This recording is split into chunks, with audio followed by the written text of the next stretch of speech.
capítulo Nosso Lar. Agora iremos para o capítulo 27, né? O trabalho, enfim.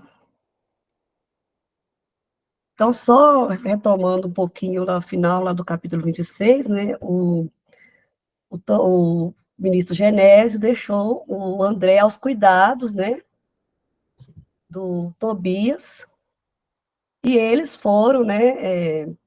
Adentraram um departamento, desceram uma escadaria, e Tobias falou com o André, né, que eles estavam adentrando a câmaras de retificações, e que essas câmaras ficavam próximo, né, vizinhas ao umbral, mas elas já faziam parte né, da moradia do nosso lar. Então, o André, nesse momento, né, é surpreendido quando ele adentra esse local, né, e vamos ver, né, nesse momento ele lembrou, né, do convite da dona Laura, lá no capítulos anteriores, que ela falou para não deixar a curiosidade desvirtuar o momento de observação. Então ele, né, começa assim: nunca poderia imaginar o quadro que desenhava agora aos meus olhos. Então, no momento que ele adentra essa câmara, ele, né, foi surpreendido com um quadro lá, né, que não era bem um hospital de sangue, nem um instituto de tratamento normal de saúde orgânica. Era uma série de câmaras vastas, né, ligadas entre si, repletas de verdadeiros despojos humanos. Aí dá para vocês imaginarem o que é que ele se deparou, né? Muito parecido com o Brau, mas sem as amarras, né, que nós vamos ver lá na frente, sem as armadilhas do Brau, mas não era muito diferente do que estava lá, não. E o André, nós vimos lá no início do livro, né, que ele sabia muito bem o que ele estava vendo, reconhecer, porque ele passou, né, 8 anos no umbral. Então, quando ele viu aquilo lá, ele sabia, apesar de já estar dentro das moradias do nosso lar, era uma situação ainda muito degradante que ele estava presenciando. Aí ele fala assim: singular vozerio pairava no ar, gemidos, soluços, frases dolorosas pronunciadas a esmo, rosto escaveirados, mãos esqueléticas, faces monstruosas deixavam transparecer terrível miséria espiritual. Tão angustiosa foram as minhas impressões que procurei os recursos da prece para não fraquejar. Eu imagino que a gente, quando vai a um hospital, talvez, a certas alas do hospital, a gente fica muito, assim, desequilibrado, né? Eu, pelo menos, assim. Eu imagino que o André, nesse momento, né, também, e apesar de ter sido médico na Terra, o que ele encontrou ali o surpreendeu muito. E ele, né, como ele já passou por um período, né, de aprendizagem, recorreu à prece para não se desestabilizar, né, naquele momento tão importante que ele esperava há tanto tempo, né. E o Tobias, já, né, que já tinha um trabalho lá, desenvolvia um trabalho lá nessas câmaras, e foi perturbar para ele, né, era só mais um dia que ele estava adentrando aquela repartição. E nisso ele chamou a velha servidora, que nós vamos ver, fala mais dela na frente, a Narcisa, que o acudiu. E o Tobias percebeu também que nesse momento o local tinha poucos auxiliares, né? Ele perguntou o que estava acontecendo. Aí a Narcisa esclareceu, né, para o Tobias que o ministro Flaccus, né, tinha determinado que a maioria acompanhasse os samaritanos, e que os samaritanos, de acordo com a nota aqui do autor, são a organização de espíritos benfeitores do nosso lar, e que esses samaritanos estavam em serviço nas regiões do umbral, que ele ainda fala assim, que há de multiplicar energias, né, tornou-se sereno, não temos tempo a perder. Irmão Tobias, nesse momento, ele escuta gritos, né, de um ancião, gesticulado, agarrado ao leito, a maneira de louco, e pedindo, né, socorro ali, falando que estava sufocando, né? Aí Tobias examinou, né, com atenção, perguntou por que o Ribeiro tinha piorado, né, a situação dele, né? Aí ela explicou o porquê que ele estava naquele momento. Pode falar, Renata. Ô, Denise, é uma coisa assim muito interessante da gente pensar, né? Porque o André, quando ele fala que ele está, que era uma situação assim tão angustiosa que ele estava observando, né? E a gente tem que lembrar que o André Luiz ele teve o cuidado de nem compartilhar com a gente todas as cores de tudo que ele observava, né, no plano espiritual. Ele nos poupou de cenas assim muito chocantes. Exato. Ele relata, passou por um filtro muito denso para ele compartilhar. Então, quando ele fala assim que ele entra nas câmaras de retificação e ele vê pessoas assim naquele estado, né, de saúde, né, com aquelas complexões assim cadaverizadas, aquela situação toda, aquilo é muito forte, né? Exatamente. A gente fica assim pensando porque a gente não consegue dimensionar. É como você disse, você vai num hospital, você não imagina a quantidade Uhum. de tragédias, de situações que estão, né, naqueles quartos, naquelas alas. A gente sabe que tem hospitais, né, tem setores, são setorizados, né? Tem o setor de queimados, que as pessoas, a maioria, tirando os familiares, não tem acesso. Então, assim, são dramas que a gente desconhece, como você bem falou, né?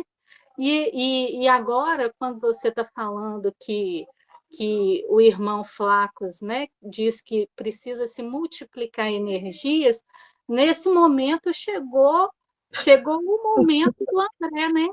É o Exato. momento dele brilhar, porque não tem trabalho, gente. Os trabalhadores foram destacados para outros serviços, né? Foram acompanhar os samaritanos, né?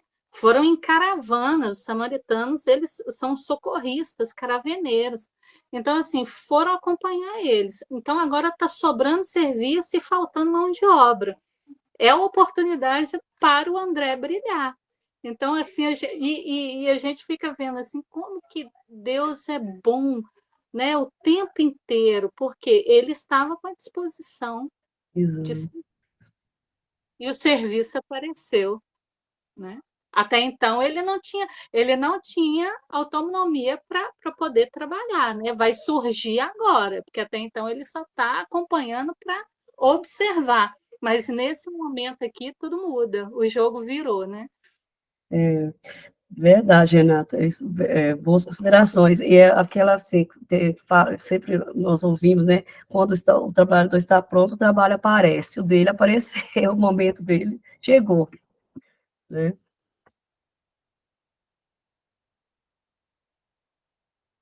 E,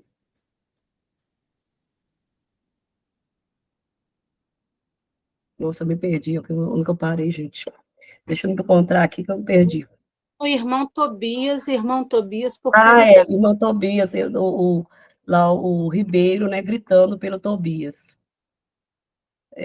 Socorro, né, gesticulando, socorro, socorro, quero sair daqui, quero ar, muito ar. Pode passar, Sidney, por favor.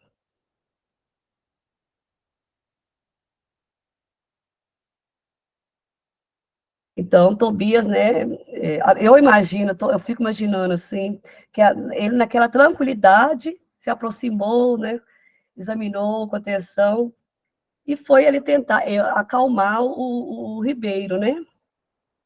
E ele pergunta por que ele tinha piorado, que ele experimentou uma crise de grandes proporções, explicou a Narcisa. E o assistente Gonçalves esclareceu que a carga de pensamentos sombrios emitida pelos parentes encarnados era a causa fundamental desse agrau de perturbação. Aí eu queria fazer uma parada aqui. A gente não tem noção, né?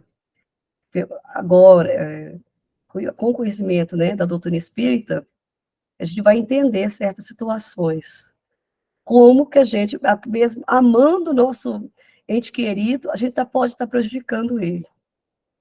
E eu coloco isso todos os dias como, como mudança minha, porque eu, no desencarno do meu pai, eu senti uma serenidade muito grande. E o momento, eu sabia que meu pai estava sendo bem amparado. E eu falava, momento algum, eu quero levar sofrimento para ele. E eu, quando eu li isso aqui, eu pensei logo nisso, falei assim, olha, o que eu tenho feito agora mais do que nunca, sabe? Então, ele não tinha as forças mentais para bloquear essas perturbações dos seus familiares, né? Já era um espírito muito necessitado, ainda vinha essas perturbações aqui da Terra, aí agravava mais a situação dele. Visto que achasse ainda muito fraco, sem ter acumulado força mental suficiente para desprender-se dos laços mais fortes do mundo, o pobre não tem resistido como seria de desejar. Então o generoso Tobias acariciava a fronte do enfermo. A serviçal prosseguia esclarecendo. Hoje, muito cedo, ele se ausentou sem conhecimento nosso, a correr desabaladamente. Gritava que exigia a presença no lar, que não podia esquecer a esposa e os filhos chorosos, que era crueldade retê-lo aqui, distante do lar. Gente, me faz lembrar lá quando André Luiz estava muito preocupado com seus familiares na Terra, né? Assim, eu acho que se você não tiver um bom esclarecimento, você fica ainda pensando como que vai ser, né? Não se desprende do que você deixou aqui na Terra, né? E sabendo que lá nada vai ajudar, às vezes pode até atrapalhar, no caso do Ribeiro aí, né? Como que o que ele ia resolver do lado de lá? Se precisava da presença dele, se ele já tinha passado para o plano espiritual. Ô, Denise, Oi. é por isso que aqui mais acima ele está dizendo aqui que ele estava naquele quadro porque ele não tinha acumulado força Uhum. mental suficiente para desprender-se dos laços mais fortes do mundo. Então, assim, não basta você ter conhecimento, porque esse senhor, ele sabia que ele estava desencarnado. Tá. Isso não era um mistério para ele, não era novidade para ele. O que ele não tinha conseguido conquistar, o que ele não amealhou, foi esse acúmulo de força mental, de resistência, de desapego, que é algo que a gente tem que ir trabalhando na nossa intimidade enquanto a gente está aqui, né? Porque a gente vive como se desencarnar não fosse uma realidade para nós. E a gente sabe que a qualquer momento, a qualquer instante, várias pessoas partem, a gente não é diferente de ninguém. Isso também vai chegar para nós, né? E o importante é que nos encontre com o mínimo de força, de resistência, de integridade mental conquistada. Porque saber que desencarnou e não ter isso não vai ajudar a gente, É né? aquela ilusão também, né? Se partir, eu não estou naquela família, partir para outro plano, tudo vai se acabar. Para minha falta, ninguém vai seguir a vida. E se essa ilusão vai para o plano espiritual após o desencarne com ele, né? E é Aí isso, virou pessoa, né? é, Aí é isso aí que ele ele está consegue pensando. viver sem mim dentro de casa. O que a gente vai fazer conosco? A gente vai, né, considerar que os nossos familiares são incapazes, né, são deficientes mentais e físicos, e que a gente tem que ficar ali para continuar ditando a forma deles viverem. A gente não vai conseguir ter essa interferência direta, como a gente tem estando encarnada, tem relativamente, né? E aí, desencarnado, você vira um obsessor. Exato. E uma coisa também, né? Que lá não tem máscaras, né? É o real, é o que a pessoa levou para o plano espiritual. lá, porque às vezes, quando ele estava encarnado, ele para a família dele, né, como peça essencial, né, insubstituível. Mas lá, quando ele chegou lá, isso tudo caiu por terra. Porque nós sabemos que temos, né, familiares assim que quer dominar toda a situação, né? Tudo assim, eu que comando do meu jeito, e quando nós desencarna, pronto. A pessoa E você, leva isso lá para o plano espiritual e aí você falou algo muito, muito bacana da gente pensar, porque o André ele está visitando uma área aonde não existe mais o uso das máscaras. isso. As máscaras, a polidez, né? A falsidade de comportamento, de pensamento e de fala é algo que a gente só pode usar aqui. No plano espiritual, a gente não consegue. Não tem como você esconder o seu verdadeiro caráter. E aí o André está em trabalho em um ambiente que são as câmaras de retificação. Retificação a gente tem que lembrar que só vai ser retificado espíritos que estão altamente comprometidos. E essa câmara, esse espaço, ele está cheio de espíritos que não têm mais a condição de mentir, de usar da mentira, Isso. de usar dessa falsidade, dessa máscara. Como Máscara.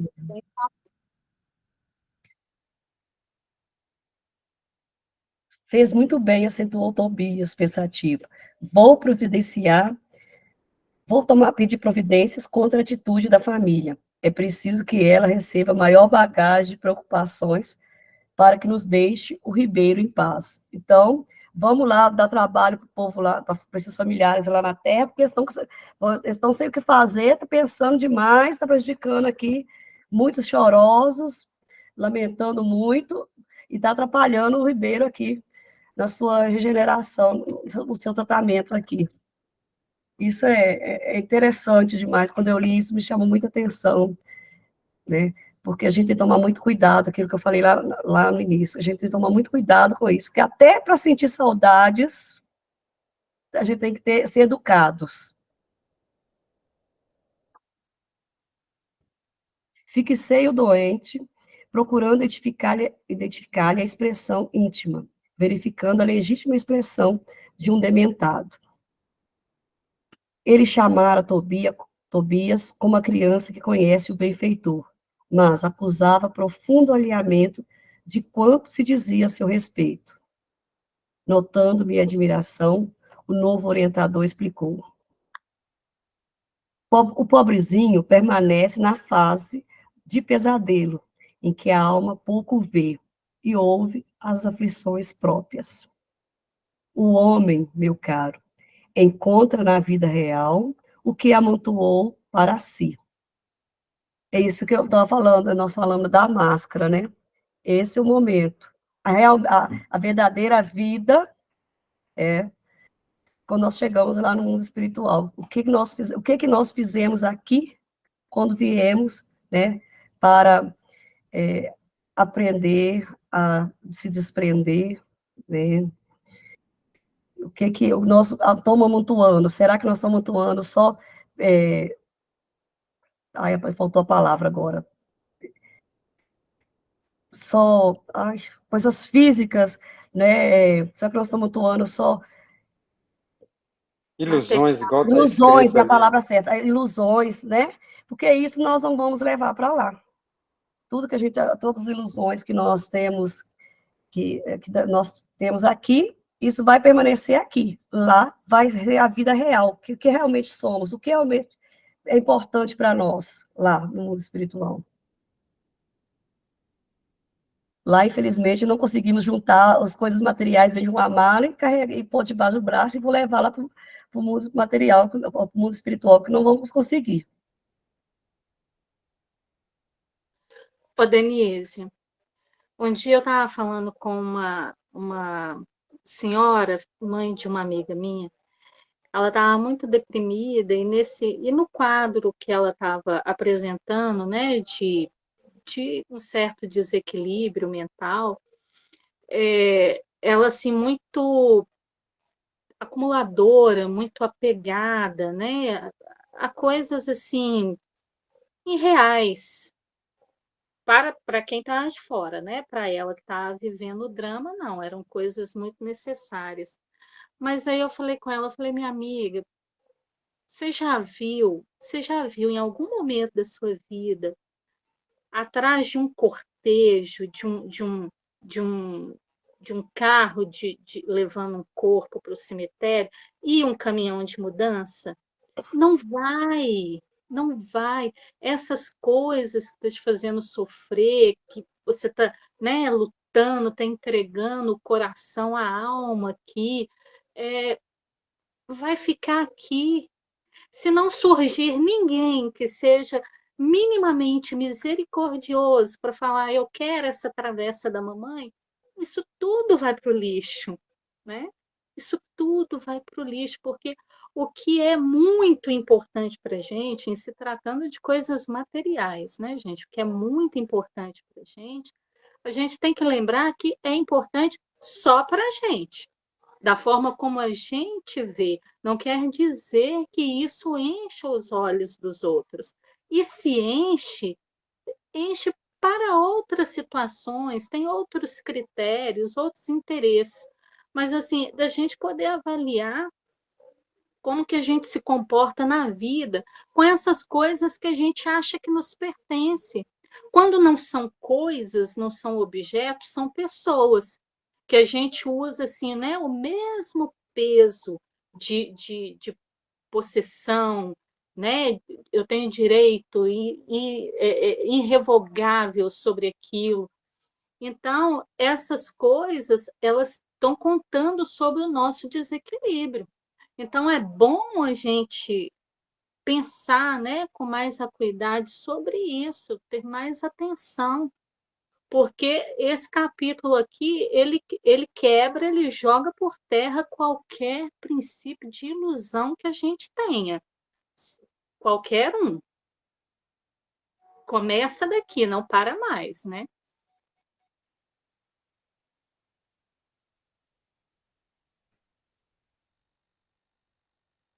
Nosso Ribeiro deixou-se empolgar por inumerosas ilusões.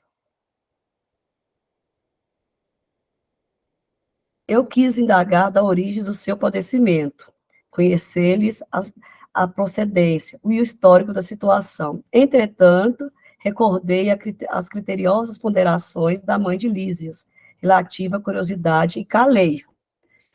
É aquilo que eu falei lá, né? Não deixar que a curiosidade desvirtuasse esse momento de observação dele. Até porque curiosidade não ia ajudar em nada com a curiosidade de André, né? Saber por que ele ia fazer em relação a isso que ele ao que ele ficasse sabendo, né?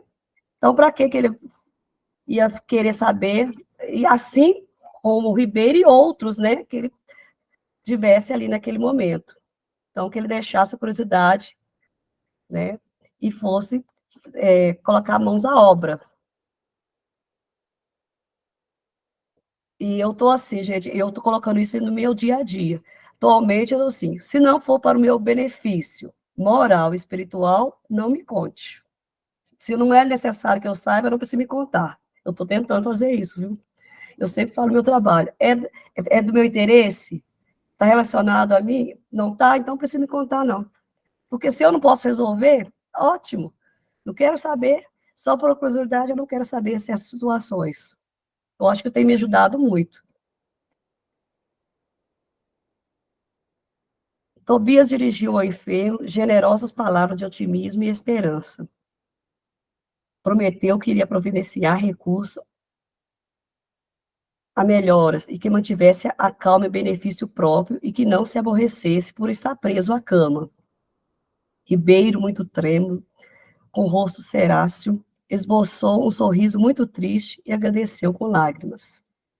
Imagina que lá, que uma pessoa que estava em desequilíbrio, né, precisou ser amarrado, nesse momento ele conseguiu se tranquilizar, né, com as palavras de otimismo, porque eu acredito, eu não sei se vocês tiveram essa impressão, que ele já conhecia o Tobias, né, de momentos anteriores, porque foi o que a André falou ali, né, que ele estava chamando o Tobias como uma criança, né, que conhece o benfeitor. Eu acredito que o Tobias já tinha tido contato com ele em momentos, né, anteriores. Ele viu ali o Tobias como uma pessoa que poderia resolver aquela situação, tirar ele daquela cama, né, e liberar ele para fazer essa visita aos seus familiares o tanto que ele desejava, né?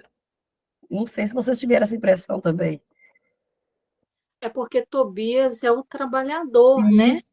desse ambiente. Então, ele está lá junto com outros servidores que nesse momento não estão presentes porque saíram em caravana, mas Tobias é um trabalhador. Então, possivelmente, quando esse senhor chegou, né, ele ficou aos cuidados de Tobias lá, porque é Sim. um ambiente que os enfermos eles são divididos entre os trabalhadores. E é claro, havendo necessidade, um trabalhador vai cobrir a área do outro. Mas aí é só a gente lembrar, por exemplo, que quando André Luiz estava lá na enfermaria, né, quem estava cuidando dele era Lísias. Lísias era responsável por ele e por alguns outros enfermos, não só por alguns outros enfermos. Então, nesse caso aqui, Tobias é responsável por esse senhor e por alguns outros, né? Essa foi a impressão também foi o que eu entendi também, Renata, né? E eu fiquei internada, a gente cria laços de afetividade com as pessoas que estão cuidando da gente, né? Sobretudo se elas são carinhosas, se elas são afetuosas com a gente tem um olhar para elas, que é um olhar que vai além da gratidão, é um olhar de confiança mesmo. Quando ele fala aqui, né, de uma criança, como a criança que conhece o benfeitor, é isso mesmo, né? Quando a gente está sob os cuidados de uma equipe de serviço no hospital, você tem confiança naquelas pessoas, aquelas pessoas falam diretamente ao seu coração. Se você perguntar qual é o medicamento que elas estão te dando, elas te respondem com tanto carinho que você se sente uma criança quando sua mãe fala assim: você vai tomar esse remedinho porque você está com febre. É essa situação mesmo.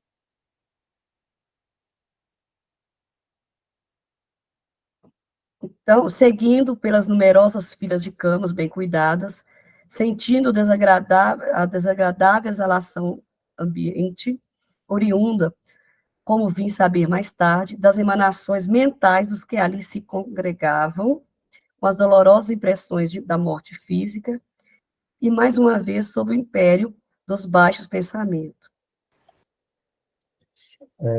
Denise, eu queria Hoje, fazer uma reflexão sobre essa parte aí, que é o seguinte,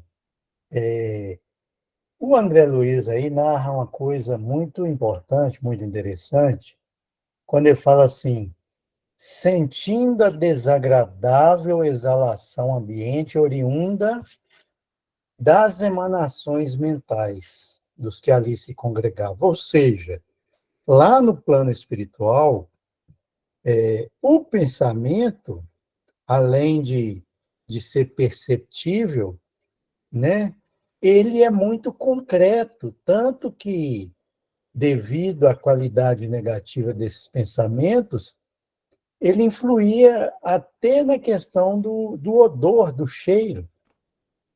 Então, o que nos leva a pensar que, quando, mesmo nós que estamos encarnados, que não temos a percepção de sentir, digamos assim, odor dos pensamentos, mas as nossas companhias espirituais, vamos imaginar, por exemplo, o nosso espírito protetor, o nosso anjo da guarda. Quando nós estamos, digamos assim, numa onda, como diz a juventude, numa vibe de pensamentos muito negativos, é muito custoso para eles ficar do nosso lado, porque aqueles pensamentos, além da questão da vibração, da energia, ainda tem essa questão muito desagradável do odor, né? Porque quanto mais quanto mais, digamos assim, baixo é o pensamento, mais a emanação adquire conotações desagradáveis, sob o ponto de vista energético, sob esse ponto de vista do odor, da coloração, que em vez de ser, por exemplo, uma energia brilhante, ela passa a ser opaca e muitas vezes até negra, porque o pensamento é matéria, então ele no meio material ele interage com os fluidos, né? Então ele traz essa conotação. Então uma pessoa que não cuida muito de vigiar os pensamentos, que deixa muito naturalmente os pensamentos digamos assim, de baixa expressão, estarem constantemente dominando, né, o seu cotidiano, a sua rotina, do ponto de vista espiritual, tem um impacto muito intenso, inclusive nessa questão do cheiro. A gente sabe que muitas vezes, quando nós estamos tão mergulhados em pensamentos negativos que nós não conseguimos nos conectar com a espiritualidade superior, com os nossos mentores, né? Aqueles espíritos que nos amam e nos protegem, eles acabam se afastando, porque além de não conseguir a comunicação, a proximidade fica muito desagradável, muito dolorosa, porque eles estão num meio muito mais sutil. Quando o nosso pensamento ele é muito desequilibrado e de muito baixo teor, essa o nosso entorno também fica muito comprometido. Então, ele narra aqui uma coisa que é muito concreta. Então, esses espíritos recém-desencarnados, ainda mergulhados em pensamentos de dor, de revolta, né? de perda e outros pensamentos assim, acabavam comprometendo aquele ambiente lá. Então, é uma coisa que faz muita gente pensar da importância da gente vigiar também nossos pensamentos e procurar construir um hábito de toda vez que nos pegarmos assim mentalmente com pensamentos muito negativos e muito degradantes, da gente expulsar esses pensamentos, fazer uma oração, pensar em outra coisa boa, pensar num trabalho, pensar em alguma coisa que não tem esse caráter negativo, porque aí quando a gente chegar do lado de lá, vai ficar mais fácil, porque senão vai ser motivo de muito constrangimento para nós mesmos, porque no mundo espiritual o pensamento, né, ele é explícito, ele não é oculto como aqui. Então, acho que é uma parte muito importante para a gente refletir sobre isso. Era essa a reflexão que eu queria trazer.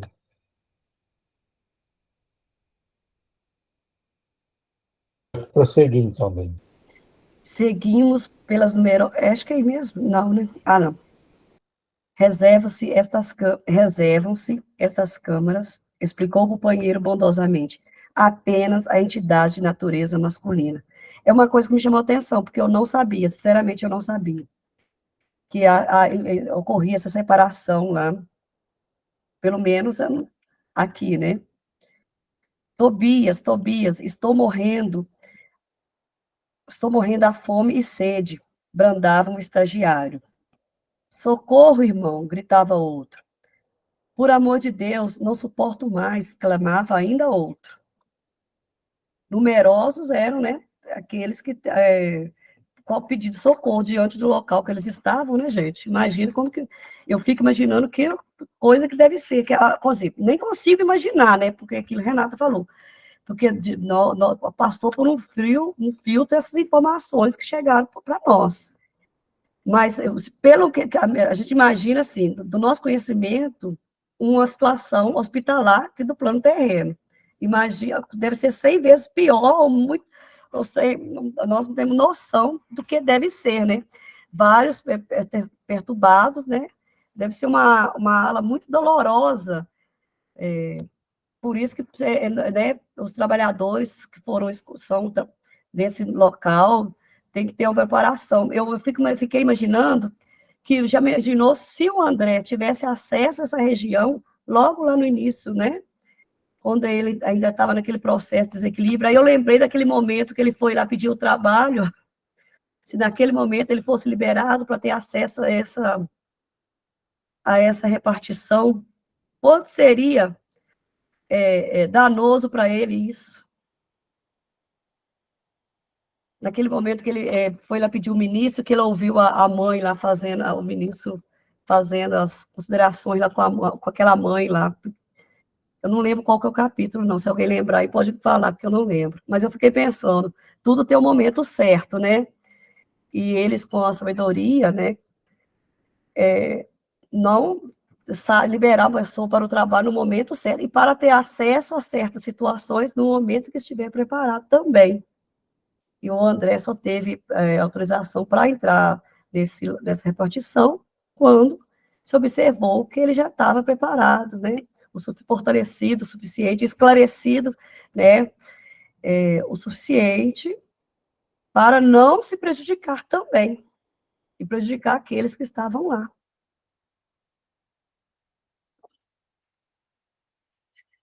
Coração alanceado ante o sofrimento de tantas criaturas, não contive a interrogação penosa. Meu amigo, como é triste a reunião de tantos sofredores e torturados.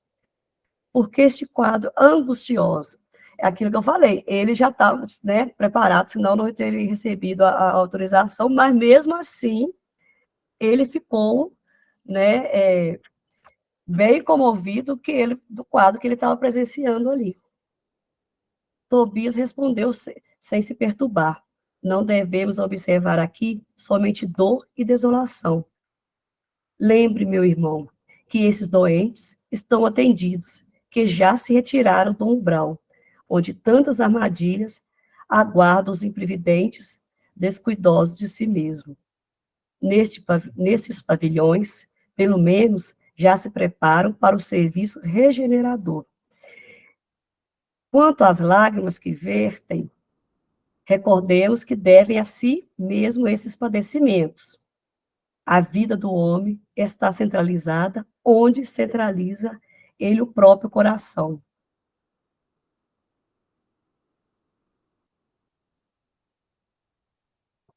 E depois de uma pausa, em que parecia surdo a tantos clamores, acentuou: são contrabandistas da vida eterna. Gente, essa frase é, assim, tão profunda. São contrabandistas. Se você pensar assim, o significado da palavra contrabandista, são contrabandistas da vida eterna. Renata, me ajuda aí, a fazer uma reflexão dessa frase, porque ela não pode passar. Olha, Denise, eu entendi ela assim quando eu li, né? Que ele está dizendo para a gente que quando diz assim, são contrabandistas da vida eterna, são pessoas que coletaram para si e abriram mão do que não deveriam de Não, é isso mesmo. muita coisa, né? Eles são contrabandistas porque eles amealharam todas as ilusões. Todas as ilusões eles abraçaram. E tudo que era de foro íntimo, que era importante, eles abriram mão. Quando a gente pensa em alguém que está contrabandeando, que está roubando, né? Você está retirando, você está tolhindo alguém, você está espoliando uma vida. Nesse caso, eles estão espoliando a eles mesmos, que é o que a gente aprende, que quando a gente faz um mal para alguém, o primeiro a ser ferido somos nós mesmos. Só que a gente não pensa sobre isso, né? A gente pensa que se eu for fazer algo contra você, eu estou ferindo você e pronto, esse é o meu objetivo. Mas eu não parei para pensar que com a mesma arma que eu te firo, eu firo a mim. E Jesus nos ensinou sobre isso quando ele alerta Pedro, quando Pedro fere o soldado, né? Quando Pedro corta a orelha do soldado, Jesus alerta ele: Pedro, embainha tua espada, porque aquele que fere também será ferido. Então, assim, na nossa vida, no descortinar da nossa caminhada, a gente retira, a gente tolhe aos outros, mas a gente projeta essa realidade sobre nós mesmos. Então, contrabandistas, né, da vida eterna, amealhou só ilusões, abriu Verdade. tudo que era necessário e guardou apenas o desnecessário. Então, na hora da verdade, do plano da verdade, o que, que tem a oferecer em termos de paz? Porque aqui eles estão, todos eles, em um ambiente de extremo desequilíbrio mental. Eles não têm nada que favoreça o equilíbrio íntimo deles, só as ilusões, o que eles semearam aqui, enquanto estavam aqui. É, isso mesmo. São contrabandistas na vida eterna. E ele ainda esclareceu que acreditava que as mercadorias propriamente terrestres teriam o mesmo valor que nos planos do espírito, né? E essa ilusão, né? Porque vou acumular aqui e que vai, só que eles esqueceram que nada disso que acumula aqui vai, né? Vai ser útil para ele lá na sua vida espiritual. Supunham que o prazer criminoso, o poder do dinheiro, a revolta contra a lei e a imposição dos caprichos atravessaria as fronteiras do túmulo e vigorariam aqui também, oferecendo-lhes ensejo e disparates novos. Foram negociantes imprevidentes, esqueceram de cambiar as posses materiais em crédito espirituais. Não aprenderam as mais simples operações do câmbio no mundo. Quando iam a Londres, trocavam 100 contos de réis por libras esterlinas. Entretanto, nem com a certeza matemática da morte carnal se animaram a adquirir valores da espiritualidade. Eu acho que é engraçado, né? Porque fica tão presa à ilusão que imaginando que você terá uma vida, esquecendo que nossa vida aqui é passageira. Um viajante, quando vai para outro país, ele se prepara, né?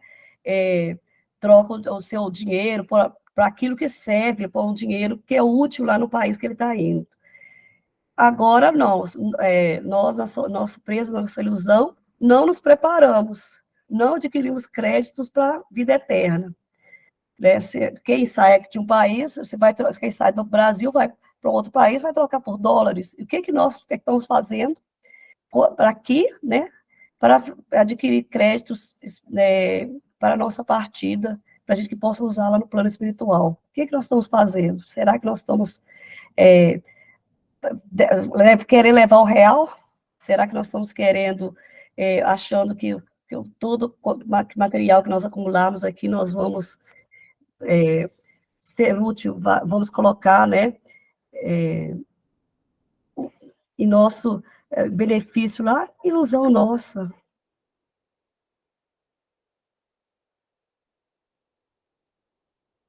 Agora, o que fazer? Temos os milionários de sensações físicas transformados em mendigos da alma. Realíssimo. Tobias não podia ser mais lógico.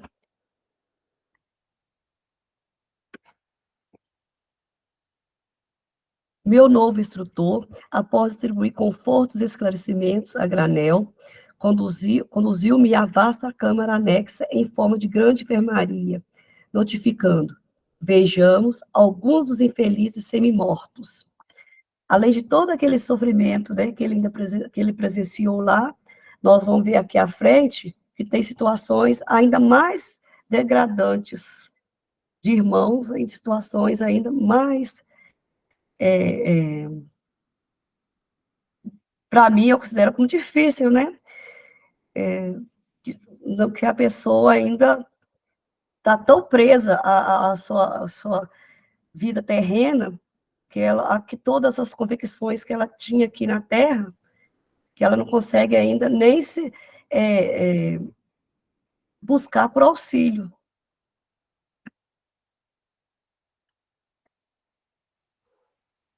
O Gilberto quer falar um pouquinho, Denise. Pode falar, Gilberto. Eu cheguei aqui em Lagoa Santa, eu comecei a morar aqui em Lagoa Santa em 1978, e eu conheci muitas famílias daqui da cidade, aonde assim os pais lutaram assim arduamente para poder conseguir os terrenos, para poder construir as casas, aonde as famílias moram, e às vezes na imaginação deles que os filhos iam preservar esse imóvel ou fazer alguma coisa de útil com ele. E o que eu tenho observado é a dificuldade que as pessoas estão tendo para poder lidar com esses bens que lhes foram deixados por causa dos impostos, por causa de fazer inventário e por muitas coisas. E as imobiliárias compram, às vezes, por preço bem abaixo do mercado, constrói grandes coisas, e muitas vezes esse não foi o pensamento. Ao mesmo tempo, muitos naquele tempo não tinham a ideia de dar aos filhos o conhecimento intelectual, o conhecimento moral e religioso, para que eles tivessem uma vida pautada em condições de trabalho e sobrevivência, sem depender daquele bem que ele estava deixando. E nesse pensamento, a gente vê a dificuldade que é quando a gente quer impor a outra pessoa a nossa vontade, simplesmente através das coisas materiais, sem pensar que o maior legado que a gente pode deixar para os nossos filhos, para os nossos parentes, é o conhecimento intelectual e espiritual para saber viver da melhor maneira e honradamente a vida, e não simplesmente ficar apegado aos bens, porque há muitos dilapidaram tudo, gastaram tudo e hoje não tem nada. Eu estou falando assim de uma experiência que eu vivenciei e vivencio até hoje, e não é só aqui em Lagoa Santa. Eu citei Lagoa Santa, mas na minha terra também, São João del Rei, aconteceu muito disso. Então, assim, esse capítulo mostra como que é importante os filhos, a família estar preparada para aquele que partiu e que muitas vezes amealhou muitos bens, para não ficar cobrando dele. Por que você foi me deixar isso? Isso está me trazendo muita dificuldade para eu poder ganhar dinheiro com isso. Eu vou ter que vender e não consigo vender. A pessoa fica acusando o outro do lado de lá, e é por isso que muitas vezes esses espíritos ficam dementados, recebendo esses choques, dessas cobranças nos seus leitos de sofrimento e de dor, igual está aqui nas câmaras de retificação. Não sei se vai ter algum exemplo desse, mas é parecido. Eu só queria fazer essa colocação. Obrigado.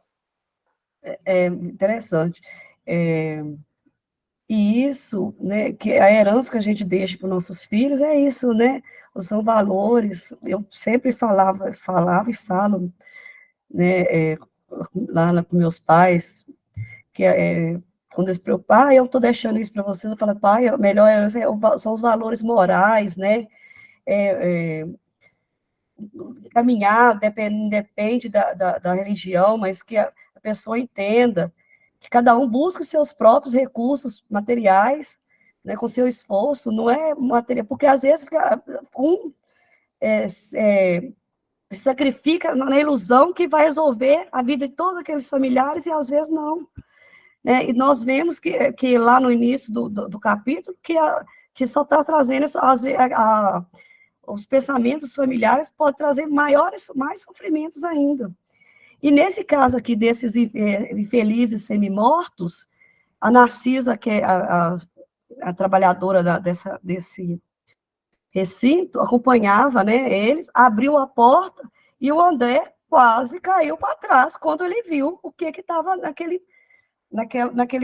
recinto. 32 homens com semblante patibular, permaneciam inertes em leitos muito baixos, evidenciando apenas leves movimentos de respiração. E fazendo gesto significativo com o indicador, Tobias esclareceu que esses, né, que estavam lá, esses irmãos que estavam lá, sofredores, padecem de um sono mais pesado que outros de nossos irmãos ignorantes. Chamamos-lhes de crentes negativos, que em vez de aceitar o Senhor, eram vassalos intransigentes do egoísmo. E em vez de crerem na vida, no movimento, no trabalho, admitiam somente o nada, a imobilidade, a vitória no crime. Converteram a experiência humana em constante preparação para o grande sono, e como não tinham qualquer ideia do bem, a serviço da coletividade, não há outro recurso senão dormir em longos anos em pesadelos sinistros. E, gente, essa é uma coisa muito interessante, porque quando a pessoa é focada só no materialismo, ela não pensa no além disso. Eu acho que ela vai ter uma vida eterna, que todos os bens que ela está acumulando, né, vai ser útil no seu filho, na sua velhice. Engano que às vezes nem chega na velhice, né? Quantas pessoas que vão em idade tenra, mas é assim. E esses irmãos, eles não tinham condições nem de estar naquela sala anterior, onde estavam aqueles irmãos pedindo socorro. Esses, né, estavam em sono, num sono. Pode falar, Cid. Denise, só uma contribuição rápida. Tem um filósofo, existia um filósofo, né, porque lógico que já desencarnou, chamado Nietzsche, que é muito conhecido, né, porque ele foi, digamos assim, teve uma aceitação muito grande, que uma das teorias filosóficas dele, denominada de niilismo, né, que nihil, digamos assim, é sinônimo de nada, pregava que não existia Deus, não existia vida após a morte. Era uma filosofia totalmente voltada para o materialismo, né? Então, que digamos assim, influenciou muitas pessoas. Essas, por exemplo, aí que não acreditavam em nada, provavelmente eram esses nihilistas, né? Muitas vezes a pessoa não tem assim o conhecimento da doutrina filosófica propriamente dita, mas professa por uma intuição ou uma crença mesmo, é essa filosofia, como é o caso dessas pessoas que acreditam que morreu, acabou. Mas nós também podemos citar os nossos irmãos de algumas doutrinas evangélicas que acreditam não que morreu, acabou, mas que depois do desencarne tem que ficar um período dormindo até Jesus voltar. Então, nós vamos ver em outro livro de André Luiz, que eu não sei se é O Brilhos da Vida Interna ou Os Mensageiros, agora não me lembro, que tem né, na colônia espiritual lá, é demonstrado uma grande quantidade de pessoas, mas na casa dos milhares, nessa condição, dormindo num sono, né, em que eles praticamente é como se estivessem assim, imobilizados, por causa dessa crença mental, por causa dessa crença, do que ela fez com o seu campo mental. Então, são coisas muito interessantes para a gente refletir e sermos gratos que nós temos um conhecimento que nos livra dessa condição, né? Não é que nós não vamos chegar do lado de lá com problemas, não, porque isso aí é de cada um, independente da crença, mas só o fato de não ter essa crença que morreu, acabou, ou que morreu tem que ficar esperando, né, um tempo indefinido até Jesus voltar, só isso já é uma grande, digamos assim, uma grande bênção nas nossas vidas. Era Ou só a essa. trombeta tocar, né, E Cid? isso que eu ia falar, a trombeta tocar, fica esperando as trombetas tocar também, gente. Exatamente, pois é, tem isso também, está no mesmo ramo. É. E outros que acreditam nesse, morreu, acabou. Acabou. Não acabou essa ilusão. Nós estamos vendo aqui que isso é uma grande ilusão.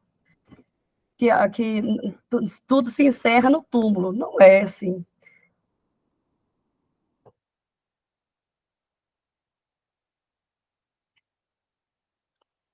Jesus, não, gente, eu estou ruim mesmo, viu? Não eu não sei onde que eu Não parei. consegui externar meu espanto, Ah, é aí. sim.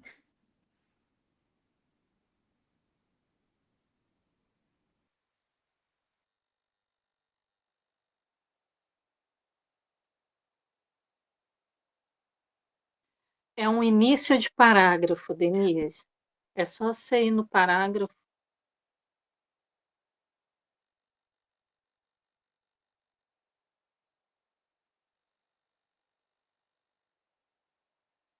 Não consigo. Está na página 155, Denise.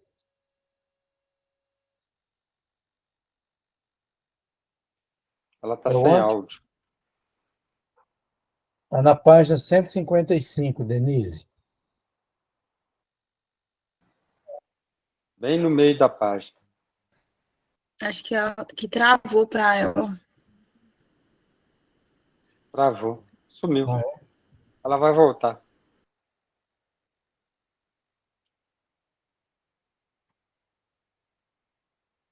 acho que ela.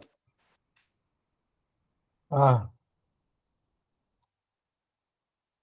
Você está sem áudio.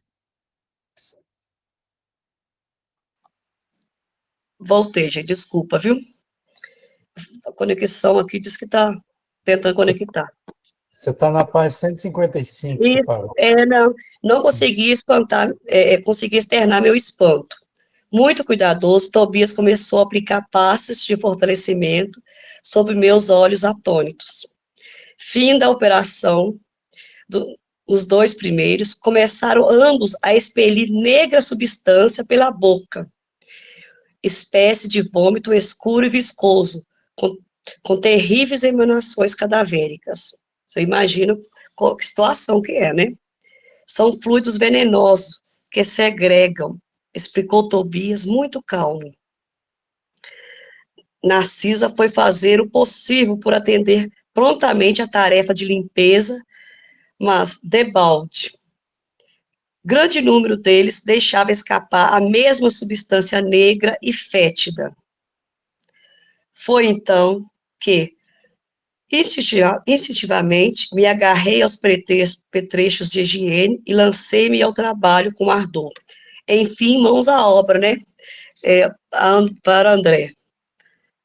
Então, ele se sentiu, né, que era o momento dele ajudarem naquela situação, ajudar a Narcisa no serviço da higienização E daquele local.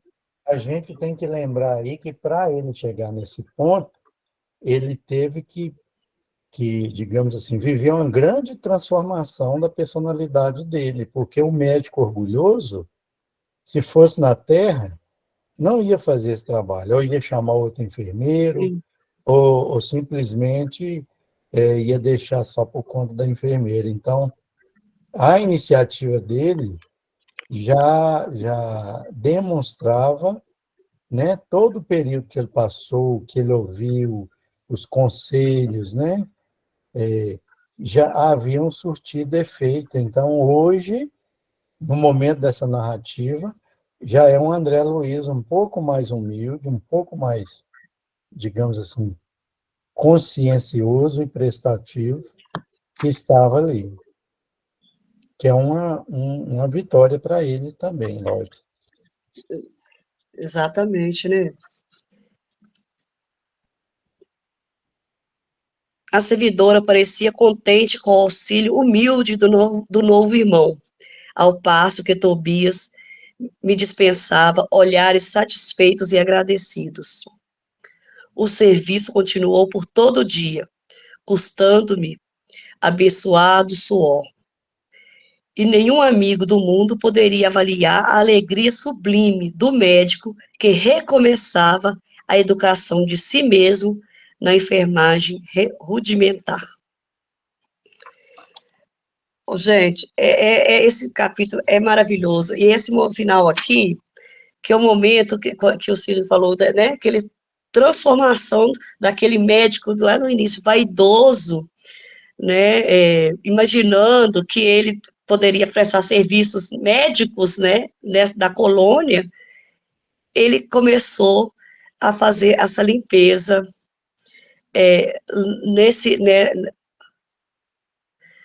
nesse ambiente, e assim, e ficou muito agradecido pela oportunidade. É uma grande transformação mesmo, né? É isso aí, gente. Mais algumas contribuições?